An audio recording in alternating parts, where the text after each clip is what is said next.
Bon, à Tokyo, il y a des mecs qui font le tour de la ville déguisés en homme banane dans des cars. Ok, et il y a aussi des temples. Nous, on a suivi des gens et on a fini par arriver dans un temple. Mais notre visite n'a pas commencé comme on aurait pu l'imaginer. Là, donc nous voilà au temple, il y a une activité pour les offrandes. Il faut mettre ça, on secoue la boîte, il y a un bâton qui sort avec un truc écrit, on trouve qu'est-ce qui est écrit sur le bâton, on tire, on ouvre le petit tiroir, et là-dedans, il y a notre avenir. On va le faire, mets la pièce. Et tu peux faire un vœu pendant que tu secoues. Oh merde. Maintenant, il faut trouver ce signe dans tous les petits tiroirs. Ici, c'est écrit en anglais. Ah.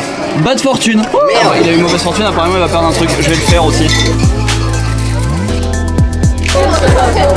Good fortune. Allez. C'est bon, on était sauvés. Mais j'ai quand même décidé de faire le test pour être sûr pour moi aussi, quand même, on sait jamais. Seulement. Good fortune. Oh, c'est bon, on est sauvés par contre. Bon, et du coup, après une lecture approfondie, moi je vais rester en bonne santé, mais mon frère n'allait pas retrouver ce qu'il a perdu. C'est ce qui a été écrit sur le papier, hein. En réalité, il a rien perdu, mais on a quand même décidé de retenter notre chance. Fais un vœu. Ok. Allez, laissez-le. Bah voilà. Bad fortune. Bonne journée. Bonne journée. Attention quand même. Sois prudent. Tu en veux un troisième? Demander les études, que ça marche quoi. Fais un vœu un peu. Un peu le chien. Ouais, c'est ça qu'à mettre avant la bonne porte. Ah, celui-là sans doute. Oh, moins. Allez, vas-y. Meilleur que les deux premières.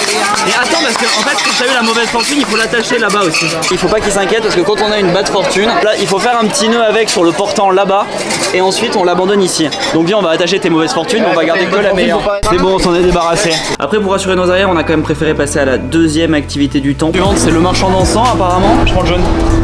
Moi le rose. Numéro 1, allumage sur ce truc chelou. Et après l'avoir mis dans le pot, l'idée c'est de se mettre de la fumée dessus. C'est marrant mais ça pique les yeux. Ok, bah j'ai bien fait les vœux mais je crois que je vais crever. Alors allons visiter le temple. Les temples, c'est interdit de prendre des photos à l'intérieur et de toute façon il y a un peu rien à voir. C'est l'extérieur et l'atmosphère qui est sympa, mais je suis pas sûr qu'il soit très religieux parce qu'il n'y a pas beaucoup de temples et il n'y a pas beaucoup de locaux dans les temples. Il y a des gens habillés en tenue locale aussi, ce qui fait plaisir. Bon, c'est plus ou moins un déguisement loué à la boutique, mais ça fait plaisir. Autour du temple, il y a des jardins dans lesquels les gens se prennent en photo. Donc on l'a fait aussi, mais j'étais pas convaincu. Elle est pas ridicule, hein. Et si, elle l'était. Alors que celle-là, elle est classe. Et celle-là aussi. De toute façon, cet endroit mi-temple, mi-fête foraine est très marrant. Et puis à la sortie, on rentre immédiatement dans une galerie commerçante amusante, c'est super. Elle proposait de super articles, on y a fait quelques bonnes blagues. Lui, j'ai peur qu'il fasse que ramener sa fraise. Il passait beaucoup trop de temps. Et du coup, on a continué à suivre le mouvement. Et puis, cette galerie débouchait sur un super resto. Enfin, on va manger là. Après, c'est très festif cette façon de présenter. Vraiment, ça permet de bien voir ce qu'on va pas manger. Alors, qu'est-ce qu'on a de spécial? Des filets aux fiches avec de la sauce au sésame, donc sauce à la crevette, non merci. Un cheeseburger avec un œuf. C'est pas très très amusant, ils ont pas le pain noir et tout, ils ont pas des grosses folies. Je suis vegan mais je crois que je vais prendre un Big Mac. Il aurait fallu que j'aille au Japon pour m'aurait tapé un Big Mac. Et il est pas un peu petit, c'est taille normale ça. Beaucoup de frites en revanche.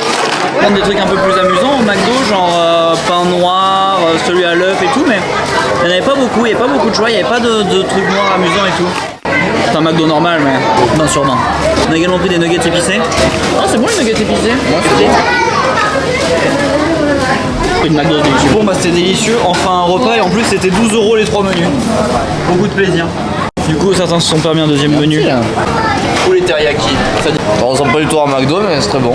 Finalement, c'était meilleur le Big Mac ou celui-là du coup? Big Mac en rien.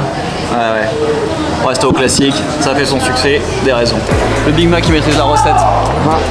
On va où là? Oh regarde ces glaces! On s'est pas aventuré sur les glaces, mais on est passé dans un magasin qui vend des pianos, des calculettes et des Dyson. Donc c'est sympa, il y en a pour tous les goûts. En plus c'est très chouette, on peut essayer tous les appareils, tous les sèche-cheveux, tout est branché. Je crois qu'il faut que je trouve un métier. Viens voir. Ah, non, t'as de la chance, tout te va toi. Ouais. Ouais. Rien m'habille à moi. Rien t'habille. Ça fait bien là? Ah oui, très bien.